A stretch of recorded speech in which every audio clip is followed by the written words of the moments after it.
Bugün İsrail bayrağında bulunan Davut Yıldızı, Anadolu'da kurulmuş olan bazı Türk beyliklerinin bayraklarında da yer alıyor. Mesela bu bayrak Candaroğulları'na ait. Bu bayrak Eratna Beyliği'nin, bu bayraksa Tekioğulları'nın. Son olarak bu da Karamanoğulları'nın bayrağı.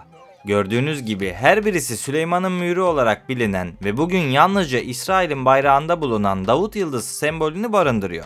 Candaroğulları Karadeniz kıyısında, Tekioğulları ve Karamanoğulları ise Akdeniz ve İç Anadolu'da hüküm süren beyliklerdi. Peki nasıl oldu da tüm bu beyliklerin bayrağında Davut Yıldızı yer aldı? Bu önemli sorunun cevabını vermeden önce şunu bilmenizi isterim. Bu videolar büyük bir özveri ve emekle yapılıyor. Bu nedenle videoyu beğenerek ve kanala abone olarak bana destek olabilirsin. 1 milyon yolunda desteğinize ihtiyacım var. Öyleyse gelin Davut Yıldızı'nın gizemini çözelim. Davut Yıldızı, Yahudilikle ilişkilendirilen bir sembol olmasına rağmen özellikle İsrail'in kurulmasından sonra daha da öne çıktı. Diğer adıyla Davut'un kalkanı hem koruyucu bir sembol hem de Yahudi kimliğinin evrensel işareti olarak kabul ediliyor. Evet, böyle desem yanlış ifade etmiş sayılmam. Ancak bu yıldızın Yahudilikteki anlamı sanıldığı kadar eski ve mutlak değildir. Davut'un kalkanı terimi Tevrat'ta Tanrı Davut'un kalkanıdır anlamında metaforik olarak geçer. Bu nedenle altı köşeli yıldız zamanla Hazreti Davut'un savaşlarda kullandığı koruyucu bir kalkanın sembolü gibi yorumlanmıştır. Gerçekte ise Davut'un böyle bir yıldızı kalkanında kullanıp kullanmadığına dair tarihi bir kanıt yoktur.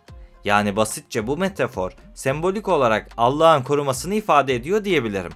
17. yüzyıldan itibaren özellikle de Avrupa'daki sinagoglarda bu sembol yaygınlaşmaya başladı. 19. yüzyılda Siyonist hareketin yükselişiyle birlikte modern Yahudi ulusal kimliğinin simgesi haline geldi. Böylece günümüzde İsrail bayrağında kendisine yer buldu. Ancak olayın bir de Süleyman'ın mührü kısmı var. Bu konuya videonun ilerleyen kısımlarında değineceğim. Şimdi gelelim Türk beyliklerine. Davut Yıldızı, Yahudilik inancının dışında tarih boyunca birçok farklı kültürde ve bağlamda kullanılıyordu.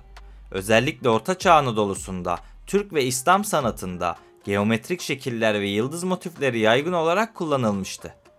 Mesela Teke Beyliği'nin bayrağında yer alan altı köşeli yıldız, Yahudilikle ilgili değil, İslam dünyasında yaygın olan Mührü Süleyman olarak anılan eski bir semboldü. Teke Beyliği 14. yüzyılda Antalya ve çevresinde hüküm süren bir beylikti. Bu coğrafya hem deniz ticaretinin hem de farklı inançların kesişim noktasıydı. Mesela İncil'de geçen kiliselere oldukça yakındı. Hatta bir tanesi Antalya'da bulunuyor. Bu nedenle bu beylikte birçok inanç iç içe geçmişti. Candaroğulları ise Karadeniz'de hüküm süren, denizcilikle gelişmiş bir beylikti. Kastamonu ve Sinop merkezli bu beyliğin bastırdığı bazı sikkelere ve taş süslemelerine altı köşeli yıldız motifi işleniyordu. Bu kullanım sadece sanatsal değil, aynı zamanda metafizik olarak bir koruma anlamına geliyordu. Denizcilikle uğraşan bu beyliğin dalgalı denizlere karşı koruyucu tılsım olarak bu simgeyi benimsemiş olması olasıdır. Niye bunu söylüyorum biliyor musunuz? Çünkü Barbaros Hayrettin Paşa da bu sembolü gemilerinde kullanıyordu. Baktığınızda denizcilikle ilgisi olan bu beyliklerin bu sembolü kullanması ortak bir nokta gibi görünüyor. Peki neden? Şimdi biraz da Süleyman'ın mühründen konuşalım. Altı köşeli yıldız, İslam kültüründe Mührü Süleyman olarak bilinir. İslam'da Hazreti Süleyman'ın yüzükle olan ilgisi onun imtihanını simgeler. Yokluğunda cariyesine emanet ettiği yüzük, onun kılığına giren cinin eline geçmiş ve insanlara büyü öğretmişlerdir. İşte bu olayın bahsi Kur'an'da Bakara suresinde şöyle geçer. Onlar Süleyman'ın saltanatı konusunda şeytanların uydurduğu yalanlara uydular. Oysa Süleyman hiçbir zaman kafir olmadı. Lakin şeytanlar kafir oldular.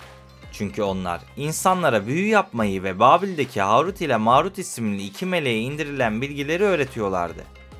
Dileyenler Bakara suresi 102. ayeti detaylıca okuyabilir. Konumuza gelecek olursak, Hazreti Süleyman tüm dinler için çok önemli ve en özel peygamberlerden birisiydi. Çünkü Allah kendisine cinleri kontrol etmenin dışında büyüye ve rüzgara hükmetme gücü de vermişti. Bu bilgiler bize Hazreti Süleyman'ın her iki alemde de etkili bir peygamber olduğunu ifade eder. Dolayısıyla Hazreti Süleyman bu yönüyle oldukça özel bir peygamberdir. Velhasıl Barbaros Hayrettin Paşa'nın rüzgarı kontrol edebilme maksadıyla sancağına Mührü Süleyman motifi işletmesi de aslında bu geleneğin bir sonucudur. Mührü Süleyman'ın bulunduğu yere şeytanın giremediğine dair halk inancından dolayı Süleyman'ın mührü olarak bilinen bu sembol Anadolu Selçukluların, Artukluların ve İlhanlıların mimari eserlerinde kullanılmıştı. Aynı şekilde Osmanlı'da hamam kubbe delikleri, mezar taşları gibi yerlerde bu sembolü kullanıyordu. Hatta bu inanç neticesinde bu sembol birçok padişahın kıyafetine bile işlenmişti. Gelin bu sembol Türkler tarafından ne maksatla kullanılmış, derinlemesine analiz yapalım. Antik çağlardan itibaren birçok medeniyet tarafından kullanılan bu altı uçlu yıldız aslında Türk mitolojisinde çok önemli bir yer tutuyor.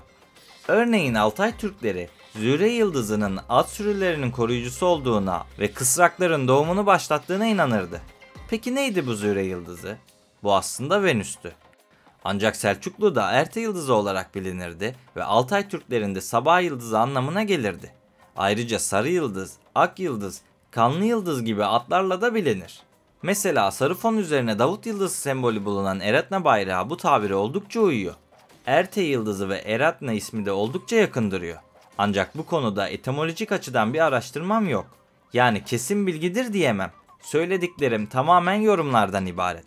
Öte yandan Selçuklu yıldızı olarak bilinen 8 köşeli yıldızdan da bahsetmek istiyorum.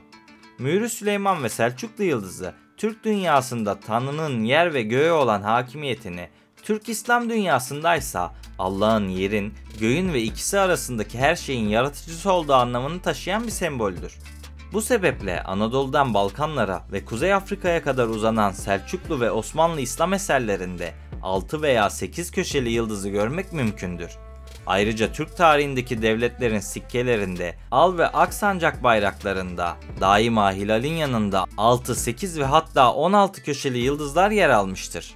Hatta 3. Selim döneminde donanma ve beylik gemilerinin sancaklarında 3 hilal veya tek hilal ortasında 8 köşeli yıldızlar yer alıyordu. Günümüzden bir örnek verecek olursam 8 köşeli yıldız bugün bir hilalin yanında duruyor.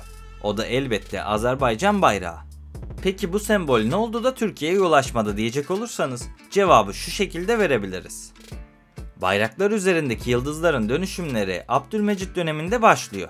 Kaldı ki bu konuyu eski Türk bayrağına ne oldu videomda detaylıca anlattım. Dilersen o videoyu da izleyebilirsin. Ancak Davut yıldızı sembolünün en yaygın olarak kullanıldığı bayrak Karamanoğulları bayrağıdır diyebiliriz. Renklerinden tutun da yıldıza kadar birçok şey İsrail bayrağına oldukça benziyor. Bunun sebebini anlamak için Karamanoğullarını biraz daha yakından bakmamız lazım. Her şeyden önce 12. yüzyıl Anadolu'daki siyasi yapılanmanın büyük ölçüde değişim gösterdiği bir dönemdi. Selçuklu İmparatorluğu'nun zayıflaması ve Moğol istilalarının ardından birçok Türkmen Anadolu'ya gelerek burada beylikler kurmuştu. Bu beylikler arasında önemli bir yer tutan Karamanoğulları hem siyasi hem askeri hem de Türk dili ve kültürünü Anadolu'ya yayma konusunda diğerlerinden öne çıkıyordu. Karamanoğulları Beyliği en eski ve en uzun ömürlü Türk beyliklerinden birisiydi. Bu sebeple o dönem Osmanlı İmparatorluğu'nun en dişli rakibi olarak biliniyordu. İşte ben de bu rekabeti biraz derinleştirmek istiyorum. 13. yüzyıl ortalarında Selçuklular devlet işlerinde Farsçayı kullansa da halk öz dilleri olan Türkçeyi kullanmayı sürdürüyordu. Mehmet Bey millet olarak birlikte yaşamanın ilk şartı olan dil birliğine inanıyordu. Bu birliği gerçekleştirmek için Toroslar'da yaşayan bütün Türkmen boylarını toplayarak bir ordu oluşturdu. İlk başta yenilgiye uğrasalar da Moğol Selçuklu ordularına karşı şaşırtıcı bir zafer kazandılar. İşte bu başarılar neticesinde kısa zamanda Konya ve çevre iller Karamanoğulların hakimiyetine girdi. Öte yandan Anadolu'nun Moğol hakimiyetinde olduğu bu dönemde Anadolu Selçuklu Devleti tahtında hiçbir sultan bulunmuyordu. Karamanoğlu Mehmet Bey ise bu olayı fırsat bilerek harekete geçti. Cimri olarak bilinen Selçuklu şehzadesi olduğu iddia edilen Alaaddin Siyavuş'u Selçuklu Sultanı ilan etti. Böylece kendisi de vezir oldu. Fakat saltanatı pek de uzun ömürlü olmadı. Başlarda Moğol baskısına karşı koymasına rağmen sonraki çarpışmalarda iki kardeşiyle birlikte öldürüldü. Fakat iktidarı sırasında Türkçenin resmi dili olarak benimsenmesi için ferman vermişti. İşte bu fermanda bugünden sonra divanda, dergahta, mecliste ve meydanda Türkçeden başka dil kullanılmayacaktır diyerek sadece siyasi ve askeri bir zafer değil, aynı zamanda kültürel bir zafer kazanmıştır. Mehmet Bey öldükten sonra Karamanoğulları Memlüklerin yardımıyla güç ve etki alanlarını arttırmaya devam etti. Selçuklu Sultanlığı ise 1307'de çöktü. Bu nedenle başkent Konya dahil olmak üzere toprakların önemli bir bölümünü ele geçirdiler ve Konya'yı yeni başkentleri yaptılar. Kazanılan ün ve topraklarla birlikte Selçukluların tek varisi olduklarını ifade ederek diğer Türkçe konuşan beyliklerin üzerinde egemenlik iddialarında bulundular. Bu gücü size şöyle ifade edeyim. 14. yüzyılın ortalarında Karamanoğulları Beyliği'nin nüfusu yaklaşık 750 bin kişi dolaylarındaydı. Ordularının kapasitesinin ise 30 bin olduğu tahmin ediliyor. Fakat tam da bu dönemlerde Batı Anadolu'da yeni bir güç ortaya çıkmıştı. Sultan 1. Murat liderliğindeki Osmanlı topraklarını büyütmeye başladı.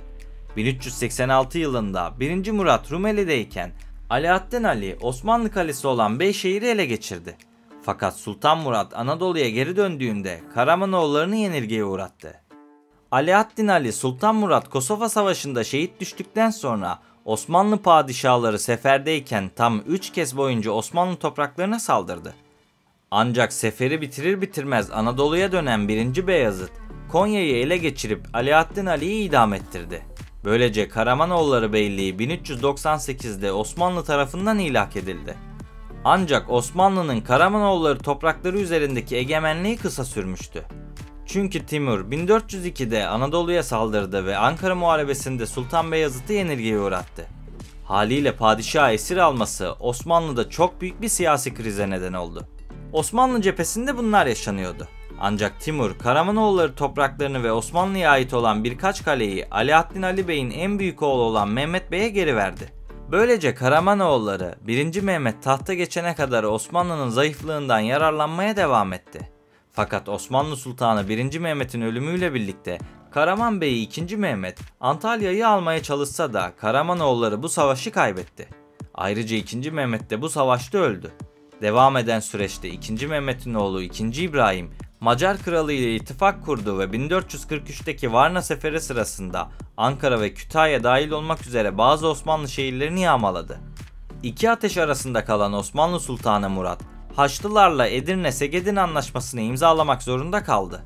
Ardından Anadolu'ya döndü ve Karamanoğulları Beyi İbrahim'i aleyhine koşullar içeren bir anlaşma imzalamaya zorladı.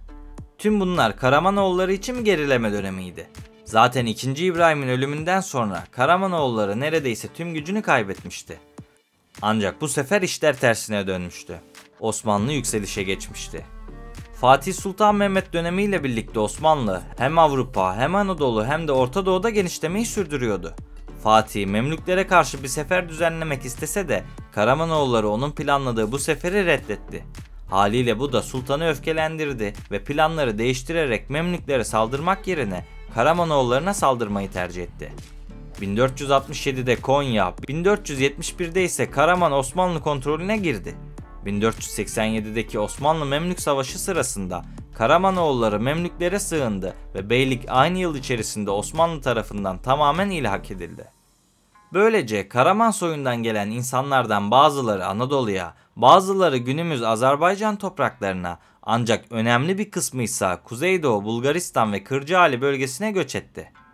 İşte böylece Karamanoğulları Beyliği tarih sahnesinden tamamen silindi. Ancak 227 yıllık ömrüyle belki de birçok Avrupa devletinden daha uzun ömürlü bir beylik olmuştu. Evet, bayraklarında beyaz ve lacivert renklerinin yanı sıra Davut Yıldızı da yer alıyor. Bu nedenle İsrail bayrağını andırıyor. Ancak söylediğim gibi Davut Yıldızı olarak bilinen bu sembol pek çok Türk devletinde kullanılmıştı. Bu yüzden hem Karamanoğulları hem Candaroğulları hem de diğer beylikler, hatta Selçuklu, Osmanlı ve Rus sınırı içerisinde kalan Altay Türkleri de bu motifleri kullanmıştı. Karamanoğullarının var olduğu dönemde Kudüs Haçlıların kontrolünde bulunuyordu ve bölgedeki Müslümanlar ve Yahudiler ayrım gözetmeksizin katlediliyor ya da köle olarak satılıyordu. Bu dönemin öncesi Arap, sonrası da Memlük kontrolündeydi. Yani Karamanoğullarının var olduğu dönemde Yahudiler Davut Yıldızı'nı kullanıyor olsalar bile devletleşememişlerdi. Yani bu sembol aktif olarak kullanılmıyordu. Kaldı ki bu sembol tüm insanoğlu, hatta alemler arası boyutlar için bile ortak bir miras. Bu nedenle sadece İsrail'le özdeşemez. Peki siz bu konu hakkında ne düşünüyorsunuz? Fikirlerinizi yorumlarda belirtin lütfen. Unutmayın ki bu videoya 5000 beğeni gelirse Selçuklu neden Rum Sultanı adında bir devlet kurdu şeklinde video yapacağım. Bu nedenle desteklerinizi bekliyorum. İçeriği beğenmeyi ve kanala abone değilsen abone olmayı unutma. Beni buraya kadar dinlediğin için teşekkür ederim. Bir sonraki videoda görüşmek üzere. Kendinize iyi bakın. Sağlıkla ve barışla kalın.